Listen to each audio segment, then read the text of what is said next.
Hey guys, and welcome back to my channel. Excuse the appearance, this is my natural hair. It's very frizzy, I just washed it yesterday. But I don't want to put some heat on it just for a YouTube video, so just ignore. But today I am going to be talking about fitness myths, and I'm going to be talking about whether they're true, whether they're not true, just some like really popular ones. Obviously like circulate around the internet so much. I know that it's so hard online, like you never know what to believe because there's so much different information around on the internet, so I'm just going to try and debunk and just explain some fitness myths that do go around and my personal opinion on them. But yeah, if you want to hear what I've got to say, then keep watching. So I actually got a lot of responses. I feel like this is like quite a highly requested video. I do get lots of these sorts of questions like in my DMs anyway, so may as well make a video on it. Let me just find it. So someone said no rest is needed, in brackets like HIIT on rest days. I would 100% recommend that you even just have one day of doing no exercise. Obviously like you can go like for a walk and stuff, but like I wouldn't say doing a HIIT workout is a rest day at all. That is a form of high intensity training, like that's what it stands for.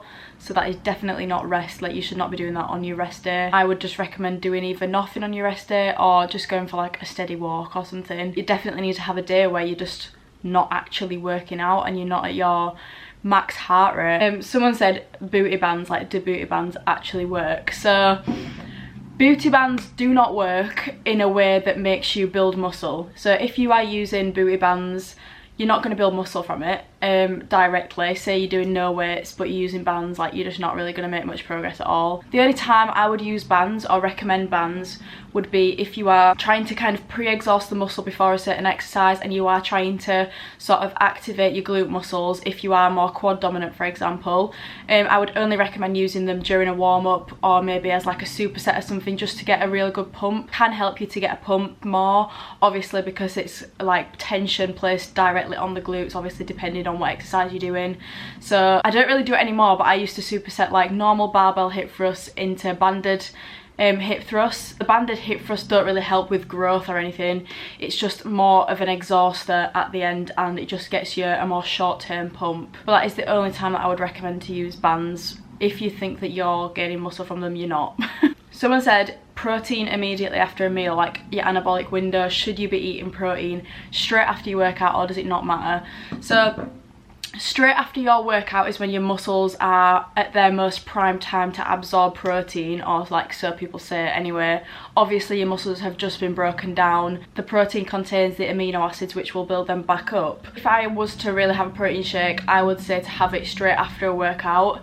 However, if you are hitting your main protein target for the whole day, whether you had your protein shake straight after your workout or not, it won't really affect your progress at all. Studies just show that your muscles straight after a workout are more likely to absorb more protein, but who really knows if it's true? I would not stress about that whatsoever. As long as you're hitting your protein intake goal for the whole day, you'll be fine. Don't stress about getting your protein shake in during your anabolic window.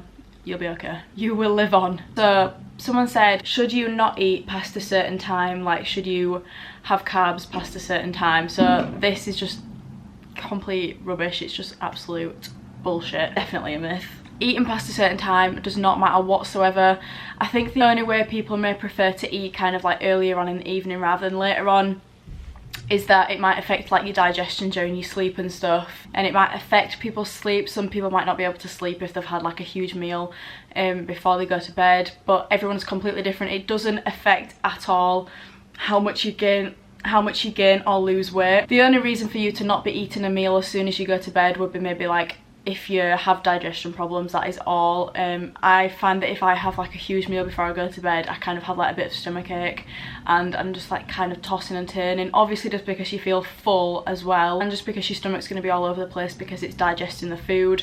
But with regards to like losing weight, for example, because I know there's a big stigma around eating loads of food before you go to bed in losing weight and that it slows down the process of you losing weight. That is just not true at all. The only way you can lose weight is being in a calorie deficit. Now, being in a calorie deficit obviously takes into account your calories for the whole day. It doesn't matter what time or anything that you eat those calories, it just matters the number of calories that you've been eating throughout that day. Nothing to do with time or anything. Like I said with the protein, with your protein shakes, as long as you hit your goal for the full day, you're alright. Timing does not matter. So if you're hungry before you go to bed and you don't eat because you think that you're not going to lose weight, then please don't think that. Eat that bowl of cereal, you'll be fine, and you will actually end up feeling better, because I sometimes find, say that I've had my tea at like 6 p.m. and then I have nothing until I go to bed, and like I actually go to bed hungry, I feel really sick in the morning. I think it's just because your stomach's like, I think it's just because my stomach's like so empty, which is not a good thing obviously, so just don't restrict yourself in regards to that. So someone said training chest makes your boobs smaller. The only way that your boobs would look smaller is if you were doing like a mad amount of cardio, or you're in like a mad deficit and stuff, obviously, because that makes you lose fat overall in your body. But training chest directly will not make your boobs smaller, it will just enhance the pectoral muscles that are underneath. That may give the illusion of your boobs looking smaller, it may give the illusion of them looking bigger, but it doesn't directly change the amount of like fat that's in your boob area. It just increases the muscle mass in your pectorals, which would actually probably like push them forward a little bit more. But I am like a little boy, I have no boobs whatsoever, so like when I go like that, it's just purely like chest muscles, but like it's not made my boobs look bigger or smaller. It just probably makes them look smaller when I'm tensing, because all you can see is the chest muscle, but I'm just like severely flat chested. Someone just said training abs. Could you please expand? I assume it means like, does training abs like actually give you abs? So people just think that as soon as you start like doing ab workouts, you're gonna just like have like huge, like a massive six-pack and stuff. The only way that your abs or like a defined stomach is gonna be really visible is if you are in a calorie deficit. Whether you're training abs or not, everybody is gonna look more toned and have a slimmer stomach if they are like cutting or in a deficit. My stomach looked like that when I never even trained abs. Like, it's just because you've got a lower body fat percentage. However, training abs does stabilise your core more and helps a lot with balance and stuff like that when you are lifting heavy. So like if you're doing squats, training abs can really help to just like brace your core more during lifts, have more stability, and just keep more still during movements as well as like unilateral movements like lunges and stuff. It can help with balance a lot, and just your overall core strength is so important if you are lifting heavy in the gym. Someone said lifting weights will make you look bulky. Now this was my kind of like main point for today's video, which is absolute bullshit. So basically, human body is complex. Like the human body doesn't just do things overnight to make your appearance look different. If you think a few training sessions is going to make you look bulky, you've got it all wrong. Okay, so bodybuilders and people that are natural, okay, so let's take people that are natural and are obviously like quite big. They will have been training for 5-10 plus years. Muscle does not build quickly at all. Muscle is the slowest thing ever to build. It takes ages, it takes years. You can't just build muscle overnight after lifting some weights. I've been lifting weights now for around 4 years, and I wouldn't really consider myself to look bulky. I mean, I'll take that as a compliment, really. This is me after training weights for 4 years. Like, there is only so much change that your body can do in a certain amount of time. It is just not feasible for your body to just build muscle overnight. Yeah, I wish it was, but the human body just does not work like that. So if you think that you're gonna get bulky after lifting some weights, then you're definitely not. All you're gonna do is build your strength up and build a more well-rounded physique. But as I said, it won't happen overnight. It'll take months and years of training. Someone said cutting out carbs makes you lose weight. So I said, and I think this is a huge misconception in the fitness industry, the only way you can ever lose weight is if you're in a calorie deficit, okay? The only way is if you're in a calorie deficit. Doesn't matter if you're cutting out food groups or not. Say that you've cut out fats, for example, and you're just eating endless carbs and you're in a huge calorie surplus. There's no way you're gonna lose weight. It doesn't matter whether you've cut out a food group at all or not. It just matters if you're in a calorie deficit. That's just how the human body works. If you are eating less calories than you're burning, you're gonna lose weight. If you're eating more calories than you're burning, you're gonna gain weight. Doesn't matter what food it is. Say you just had one small pizza for the full day and you were still in a calorie deficit, however, that is not real, it's not healthy at all. You would still be losing weight if you were in a calorie deficit. But say that you ate loads of like fruit and veg and like loads of healthy food, but you were in a surplus, you would gain weight. doesn't matter what food it is. All that matters is how many calories you're eating. Now obviously like tracking calories and stuff is not vital for progress. I went through a stage of not tracking calories at all and made so much good progress, and I know that so many other people do.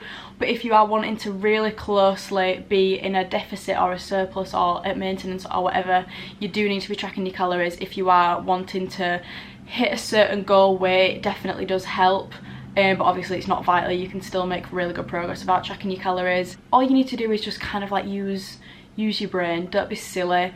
Obviously you're not going to eat like loads of pizzas in a day and be like, oh, I wonder how many calories this is. Like, it's obviously a lot. I feel like you can just like use your brain. You can kind of estimate how many calories is in whatever. Yeah, just kind of like keep everything at moderation. So someone said cardio ruins muscle growth. So obviously muscle growth, the only way you can really build some serious muscle size is being in a surplus. However, you can still build muscle without being in a surplus. It's just a bit of a slower process. Being in that surplus just helps you obviously gain. That's the meaning of a surplus. You are eating more calories than you're burning, so you're going to be gaining. Obviously if you're doing endless amounts of cardio, it's not going to help your calorie surplus or your maintenance. You might end up being in a huge deficit due to obviously the endless amounts of cardio, which in turn obviously is harder for muscle growth. But directly doing just like one cardio session or 2 cardio sessions a week is not going to affect your muscle growth. However, if your goal is to gain muscle and kind of like gain strength, have these like big lifts in the gym, I would definitely recommend doing cardio after, obviously because you want to preserve as much energy as possible for those big lifts, like your squats and stuff. Like imagine doing a big sprinting session before you're doing some heavy squats. That is not a good idea. However, if your goal is to kind of like hit a certain time on a certain run, or if you wanted to do like a long session on the Stairmaster or something, then maybe do it before, and that might be like your main priority for the session. Then you just end it with a little bit of weights. But if you want to hit like PBs and stuff and you are lifting heavy, definitely do your cardio after, as you want to preserve as much energy as possible during the lifting weights part. But yeah, just to sum that up, cardio does not ruin muscle growth. If you are just doing obviously excessive amounts of it, it doesn't really help your calorie surplus, and obviously can deplete your energy a lot during your weightlifting session. So if your goal is to gain muscle and strength and stuff, I would limit the cardio down and maybe even just scrap it completely. That's what I did when I was like into my surplus like deep, and my priority was just kind of like hitting PBs, like 1 rep maxes and stuff. I was like, cardio was just not in my routine whatsoever, just because it wasn't a goal of mine. So someone said you can't grow your glutes and have abs. Both of those points, as I've said before, are down to calories. So growing your glutes, obviously you are wanting to gain mass, which will be muscle and fat. And then obviously if you want to have your abs showing more, you're obviously going to help yourself doing that by being in a deficit, obviously because you are lowering your body fat percentage even more and just stripping back some fat that's on your body if you are in a deficit.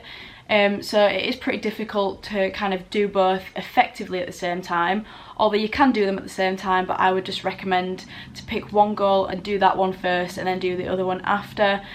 So obviously if you're wanting to grow your glutes, obviously as I said, building muscle takes months, it takes years. If that is your priority first, I would definitely do that first. However, if you are kind of wanting to lower your body fat percentage a little bit more first and you're wanting to get to like a lower weight, I would definitely be in maybe a calorie deficit first. If your goal is to kind of like show your abs a little bit more and have a little bit less lower body fat percentage, then I would definitely do that one first, and you can do the growing your glutes bit after, once you've hit a certain goal weight or certain like goal appearance. As I said, you can do them at the same time, but if you are wanting to do them both effectively, then I personally would recommend doing them at different stages within your fitness journey and really focusing on one at a time. Someone said creatine only for men / women getting only fat from it. So creatine is naturally found in the body in both men and women. I'm not sure if there's like differing levels of it in men and women, but it does not have different effects to either gender. Men naturally have more testosterone, which means men can actually naturally build muscle quicker, obviously due to their higher level of testosterone. But with regards to creatine, I'm pretty sure it's just the exact same within men and women, and that's definitely not a restricting factor like between the genders, I'm pretty sure. So someone said you have to take protein supplements to grow muscle. So As I said before, no matter where you're getting your protein from, as long as you hit your protein goals for the day, that is all that really matters. Obviously you kind of want to do it as naturally as possible through foods like chicken, like beans, lentils, fish, things like that, just natural things that are kind of like good for your body and nourishing your body. You don't just want to supplement everything, because a supplement, let's just take protein powder for example, is literally just a powder. It's not very good for you. It'll be full of so many like different substances and chemicals and stuff. Yeah, obviously it gives you the protein that you're wanting and helps you hit your target, but it should definitely not be used as like a meal replacement in any way.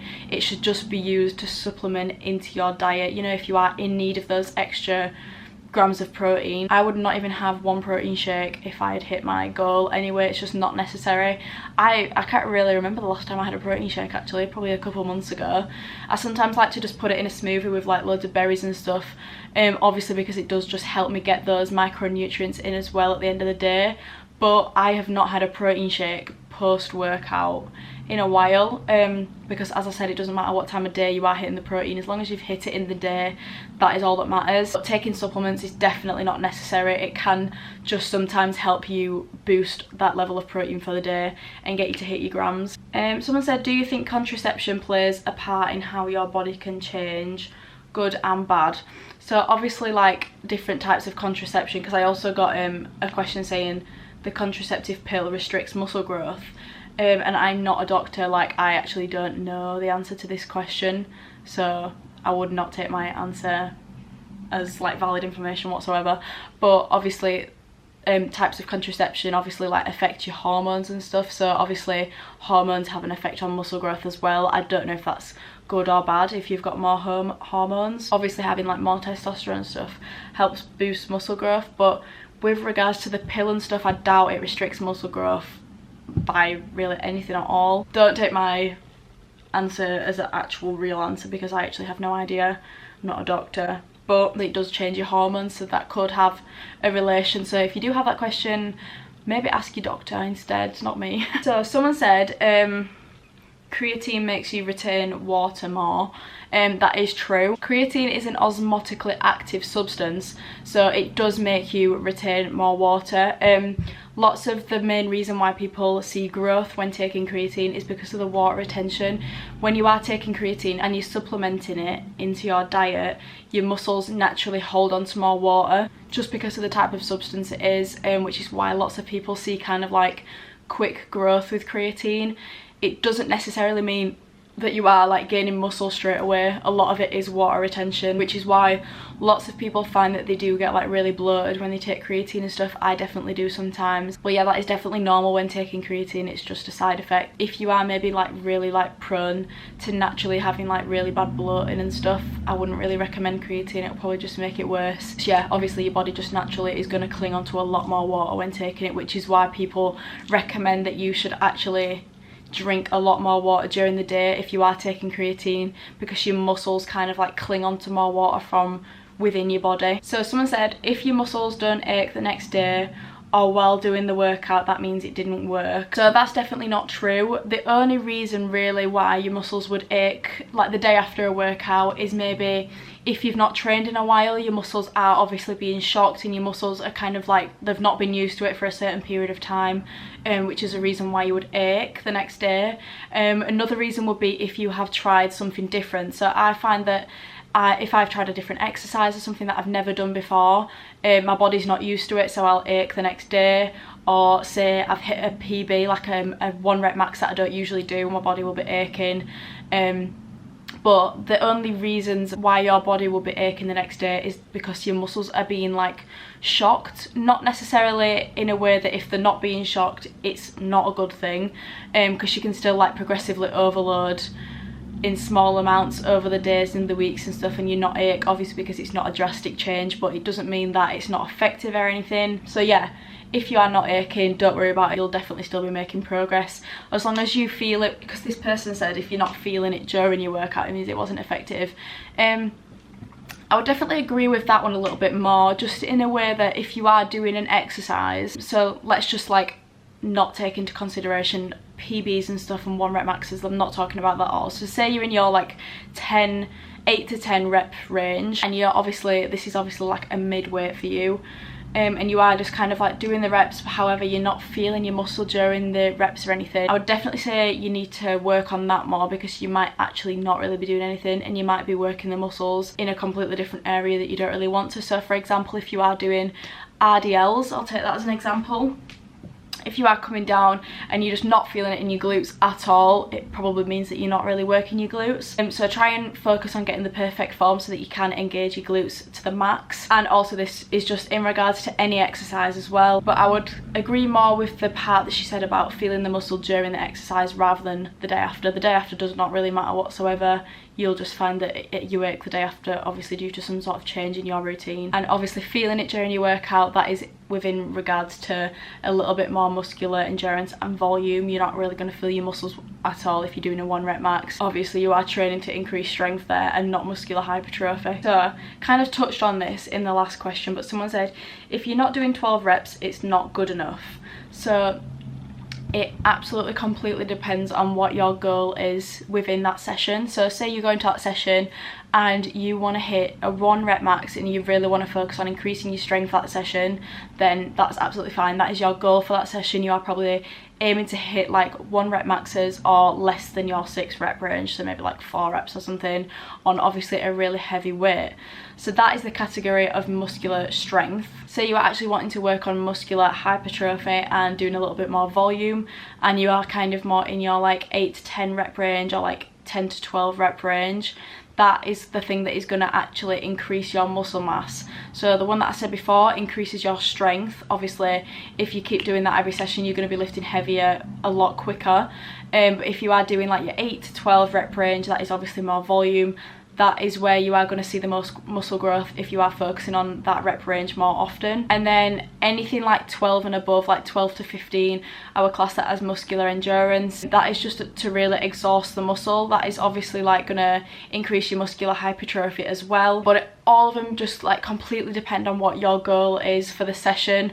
Obviously if you're doing like a 1 rep max, it's not that it's not good enough, it's just a different kind of goal. Sometimes I go into the gym and I go to squat and I literally want to hit a max. I'm like, right, 110 kg for 1 rep, and that's fine. But some days I'm like, right, I want to be doing 90 kg for like 10 reps, and you really just want to work kind of more on that muscular hypertrophy and a little bit more like mind to muscle connection within the movement. If you're kind of like wanting to deload a little bit more, because it's not very good for your body to be doing like a 1 rep max every single session. You're going to need so much recovery, and obviously it just depends what kind of goals you have, but I wouldn't really recommend hitting like a 1 rep max on things every single week. And then someone said it's not good to eat a meal before a workout. I would say this is true, however it kind of like depends on the size of the meal, and it just depends to how your body kind of reacts to meals anyway. You could, sometimes I can have a meal right before a workout and I'm fine, however sometimes it makes me feel really sick, and it kind of sometimes affects my performance during my workout.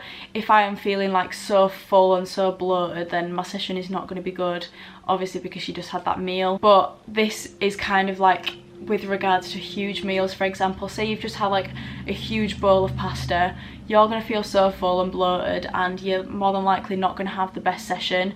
However, if it was just like a bagel, although I wouldn't really class a bagel as a meal, it's more of a snack, I would definitely recommend having something like that before a workout, but not directly before a workout, not like 5 minutes before you work out, maybe like half an hour to 45 minutes right before you work out. Someone said you need to be sweating before the end of your workout or you haven't worked hard / long enough. I definitely feel like this sometimes, to be honest, although it's not true, but I am just not really a sweaty person. So like say for example, I'm training upper body, I don't really sweat much no matter how hard I'm working. I could be hitting a 1 rep max, I could be absolutely smashing it and I just wouldn't really sweat. Yeah, I'd get a bit flustered and I get a bit red, but I don't sweat. The only time I really sweat is when I train legs or if I do cardio. But no, it definitely is not really an indication of how hard you are working during your session, so I wouldn't stress about it. Everyone's sweat levels are completely different. Someone said 100 squats a day equals big booty. I feel like this was kind of like such like a 2017 kind of like trend. People would go home and like just do like 100 squats in the room before they go to bed, and they're like, oh my god, like I've got a massive bum now. But no, it doesn't work like that. Obviously you need to be resistance training to gain muscle, and by resistance training I mean using weights. Obviously it's easier to get noob gains at the start of your journey, and maybe if you did do 100 squats every single day and you'd never trained before in your life, you might maybe see some differences, but you definitely will hit a plateau very quick. It's just not really going to make much of a difference, basically, is my short answer to that question. Someone said genetics doesn't play a big part. Now, genetics plays a huge part in somebody's appearance, like physical appearance. So basically, to sum up, two people could be doing the exact same plan, they could be eating the exact same things and training in the exact same way, and those two people could look completely different, and that is down to genetics. Like, you can see all these videos on TikTok and Instagram and stuff, and people are like, eat this and you'll look like this, or like do this exercise and you'll look like this. Yeah, you might see progress if you do these certain things, however you will not look like that one certain person. Every single person looks the way they do due to genetics, and obviously you can modify that like by resistance training and stuff, and by doing whatever training you want to do, because naturally, like genetically, someone may be more genetically inclined to build more muscle in their legs, or they could be more genetically inclined to build more muscle in the upper body, and it just completely depends on genetics.